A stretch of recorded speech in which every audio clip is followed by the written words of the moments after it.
Union militancy is full steam ahead. Now, the ACTU is pushing for sector-wide wage deals. Industry-wide bargaining brings up a whole host of problems, and the opposition is warning that we could be hurtling back to 1970s-style bargaining and strikes. Joining me now to discuss the Labor Union love-in is Shadow Treasurer Angus Taylor. Angus, great to see you. How are you? Good to be with you, Rowan. Angus, thanks for joining us this evening. What makes Labor think that Australian businesses can afford these kind of mass wage deals? And are union-wide strikes going to be the new norm under Labor? Well, of course, the unions are the paymasters when it comes to Labor. They owe a lot of debts after the election, political debts, and this is one they've got to pay, which is to the unions. So the unions are asking for industry-wide bargaining. I'm old enough to remember what that led to in the 1970s and 1980s. We had strikes across many industries, Rowan, across the country. We had inflation running out of control, interest rates running out of control, small businesses and farmers and others who had debts paying enormous mortgage interest rates, up to 17-18%. And, you know, the reality is if you create a race between wages and prices, real wages will always lose out. And that's ultimately what happened in the 1980s. Real wages, people's wages had to come down to get rid of the inflation that had been embedded. This is what allowing the unions off the leash to drive strikes, to drive industry-wide wage bargaining. Now, we all want to see higher real wages. Of course we do. But there's a right way to do this and a wrong way to do this, and this would be absolutely the wrong way to do it. And Angus, the ACTU is also pushing for a minimum pay for foreign workers, up to $91,000 a year. Is this really what Australians want? It's a bizarre proposition, this one. I really can't get my head around what they're trying to achieve with a $91,000 minimum wage for foreign workers. I mean, the starting point for me is we want to see every Australian into work who wants to work. That's why we've got a wage bonus proposal on the table to help pensioners and veterans into work, to double the amount of work they can do without losing their pensions. And that's a great idea. That's getting Australians to work. Yeah, and I think this is where we want to start. Now, ultimately, migration has always been part of the mix, but migrants want to come to this country because they get great opportunities, and those opportunities should be paid at the market rate. We should be bringing skilled migrants in. That's where the need is. It should be very targeted, but you don't need some kind of ham-fisted proposal to make that happen.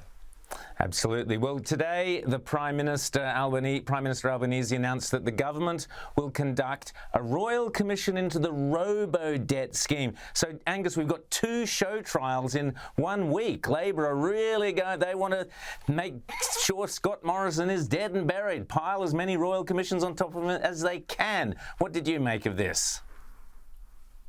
Well, it's extraordinary, isn't it? I mean, if you're always looking backwards, you get a sore neck, and Anthony Albanese is going to get a very sore neck because he's looking backwards all the time, as far as I can tell. But there's a reason. We know this is a witch hunt. We know this is a witch hunt, Rowan.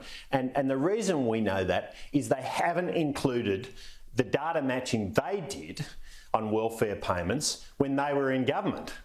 So they're only focusing on our time in government. This is the sort of witch hunt you'd expect from Labor. The trouble is, I think Australians want Labor to focus on what really matters to them in government, and that's managing the cost of living pressures they're facing, the rising interest rates, the energy challenges we're facing as a country. This is what Australians want Labor to deal with. They don't want them looking backwards, they want them looking forwards.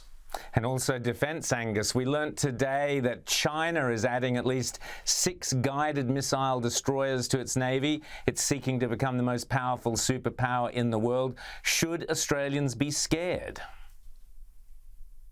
Well, there's a real militarisation happening, a military build-up happening in China. There's no doubt about that. At the same time as we're seeing huge economic challenges in China, the property sector there is in deep trouble. The economy has slowed in its growth. The COVID restrictions are really biting. And this is the scenario we've always been concerned about with China, a slowing economy alongside a military build-up. It is something we have to watch very closely. We want to see bipartisanship on a strong national security position a strong position vis-a-vis China. We want to continue to have as good a relationship as we possibly can have with China, but never in a way that sacrifices our values and principles. We do have to stand up for ourselves, and so we will be watching this very closely.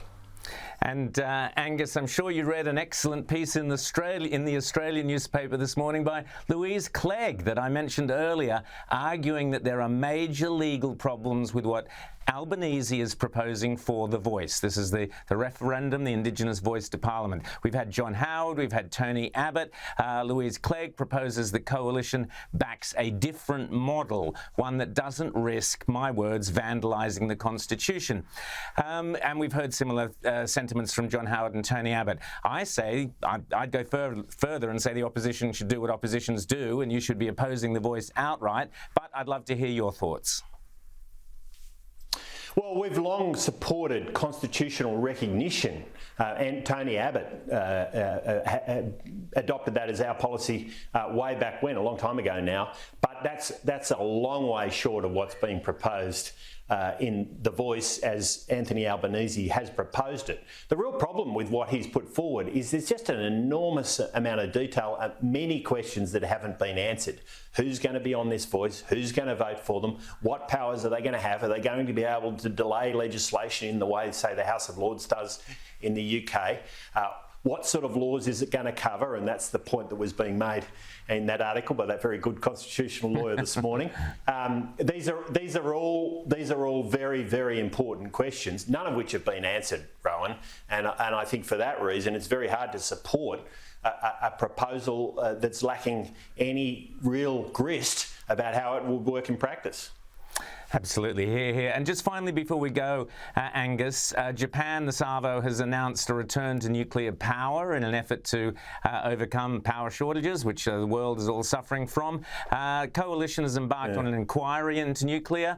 Why not just jump in and make net zero conditional on scrapping the nuclear moratorium? Well, you know, it's really interesting, isn't it? Japan making that announcement today about reopening its old nukes and even considering new nuclear generators. It's a really significant move, a very significant move. We've seen similar sorts of moves throughout Europe. The UK, of course, has nuclear as an integral part of its broader energy plan, and Lord knows the UK needs an energy plan right now with the just incredible escalation of electricity prices we're seeing there. So it is absolutely right and proper that we seriously consider nuclear as part of the mix. Now, we've made big moves on nuclear with AUKUS when we were in government. There is obviously a lot of work to do before you can move forward, and we've got to bring a lot of people along with us, but this is a very, very important debate and discussion, and the fact that other countries are moving in this direction tells us a lot about where the world is going and whether it's a viable technology, which I think it is. Angus Taylor, thanks so much for speaking to us tonight on The World According to Rowan Dean. Great to speak to you. Thank you, Angus. Good on you. Great to be on your program, Ron.